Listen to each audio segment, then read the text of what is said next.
What if one of the most important numbers in global politics isn't accurate? China officially reports a population of about 1.4 billion people, and that figure shapes everything from how many schools they build, to how many universities they build, to what trains they build, what airports are built, what water supply is built, military strategy, global markets. But in recent years, I've been watching analysts asking some provocative questions. And I'm going to be clear, I don't have the answer here, because I don't think anyone has the answer here, even the Chinese government. But is the real number lower than we think? China's demographic story has changed dramatically. After decades of rapid growth, the country is officially in population decline.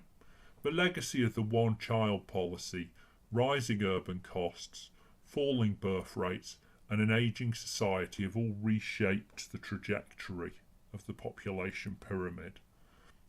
At the same time, alternative theories have circulated suggesting that China's population may be considerably lower than reported. And some of them are quite thought-provoking. That's why I thought I'd talk about them. So why does population matter? Population data isn't just academic or a number on a scoreboard. It influences economic growth projections, labour force calculations, pension sustainability, military manpower assumptions, foreign investment decisions.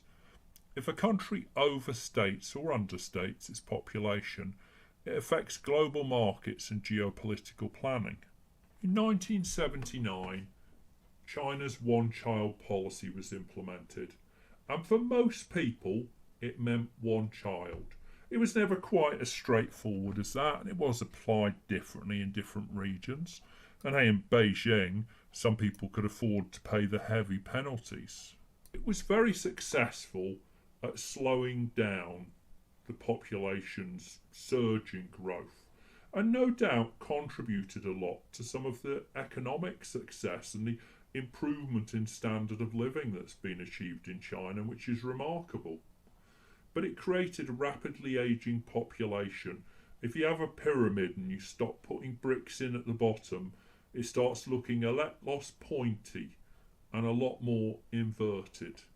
It's led to a shrinking workforce, which leads to higher salaries for those who do work. It's led to gender imbalances.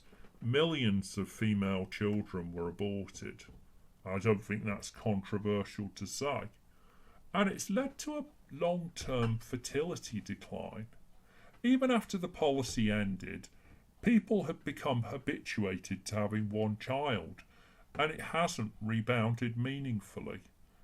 And urbanisation, high housing costs, shifting cultural expectations, and even the fact that when there's so few women and so many men, the women have very high expectations for marriage. For example, a house, even if it's not real, doesn't have to have lights or stairs to reach it, but you have to have a huge mortgage to buy a house to be marriable.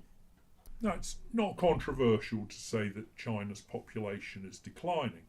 Frankly, pretty much every country in the Western world and developing world is declining. China's own statistics say it is.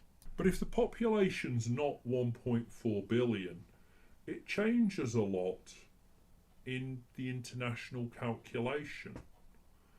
There was 2022 a database leak of IDs, and it allegedly exposed records tied to hundreds of millions of Chinese citizens. And some commentators have interpreted discrepancies in the level of these leaked figures to suggest that the population's much lower. People have looked at the number of mobile phones, and assuming that some people have more than one, and a lot of people in the countryside don't have mobile phones, the numbers don't seem to make sense for a 1.4 billion population. Then there's salt consumption. Now, salt consumption varies regionally. Industrial use can complicate the picture. Stockpiling, distribution inefficiencies, or even a black market trade could all affect it. But when China produces X amount of salt and supplements it with Y amount of salt, why after the COVID pandemic did the amount they bought in fall sharply? Why did salt imports halve? Did they just start producing more salt, or did they decide to go low salt in their diet, or were there less people to buy salt? The salt data doesn't give you a definitive answer, but it raises a provocative question. What about during the COVID pandemic? Anecdotal reports emerged of overwhelmed crematoriums and unusually high activity at funerals. Some suggested this indicated mortality rates higher than the official ones.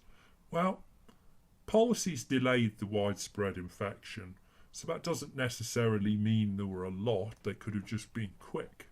There's a structural question of the one-child policy. In 1979, there were 969,288,069 Chinese in China. Yet, when two adults are only allowed one child, assuming that some of them, as in the adults, die, they're not replacing two with two. They're replacing two with one.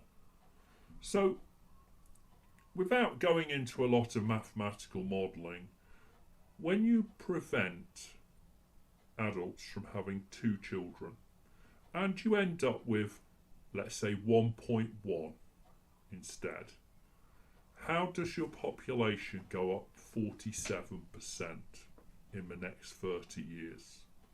Well, one suggestion is that it doesn't go up, but that with different regional committees, local governments competing for funding, it's in their interest to have people, because people have needs, those needs have to be paid for, money comes in.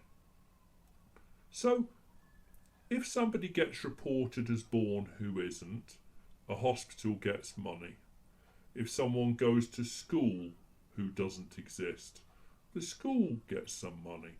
All the way through the system, there's an incentive to turn a blind eye to a missing person. So, maybe that explains why in many areas there are schools closing down because they simply don't have children to sit in the classes. There's declining population all over the world, but China's growth has also been inherently tied to the idea that they have a huge exploding population. And although they now have a slightly declining population, was it in the interests of many people to mislead the central government, have their little cut of cash here or there, that led to an untrue and misleading population size? And there do seem to be quite a few questions about whether this has been the case. We're just left to guess, but the answer could have very meaningful implications for both China, the Chinese government, and neighbouring countries.